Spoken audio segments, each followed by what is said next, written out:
Hello लोगोफोर नोंथांमोनखौ आरोबाव आंनि बे गुबुन मोनसे गोदान भिडियो बरायहरबावबाय आसा खालामो नोंथांमोना भिडियोखौ मोजां मोनगोन होननानै लोगोफोर बर'नि फैनो गोनां गोबां आबुं सावथुन आरो बर' एलबाम्सफोरनि बागै मोनथिबाय थानो थाखाय नोंथांमोना गिबियावनो आंनि गोदान चेनेलखौ साबस्क्राइब खालामना खाथियावनो थानाय बेलनि आइकनखौबो अलाव प्रेस खालामना लाबानो जाबाय दे लोगोफोर।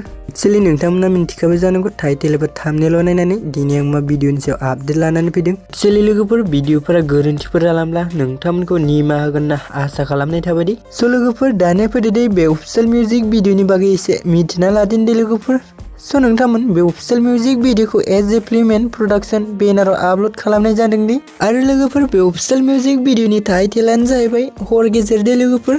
नोंथांमोना जुदि बे अफिशियेल मिउजिक भिडियोखौ दासिमबो जुदि नायाखै अब्ला आंनि चेनेलनि गेजेरजों नायनो हागोन दे लोगोफोर।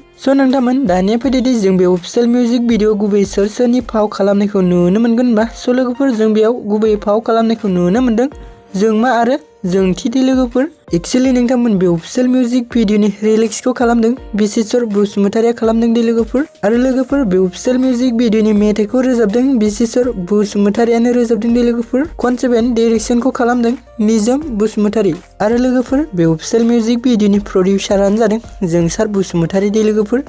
मेकआपखौ खालामदों हायनारि बसुमतारि दे। नोंथांमोना जुदि भिडियोखौ नायनानै मोजां मोनबाय जुदि भिडियोखौ नायनानै मोजां मोनबायबा अन्नानै चेनेलखौ साबस्क्राइब आरो भिडियोखौ लाइक खालामना कमेन्ट शेयार खालामबानो जाबाय दे लोगोफोर। गोजोन्थों।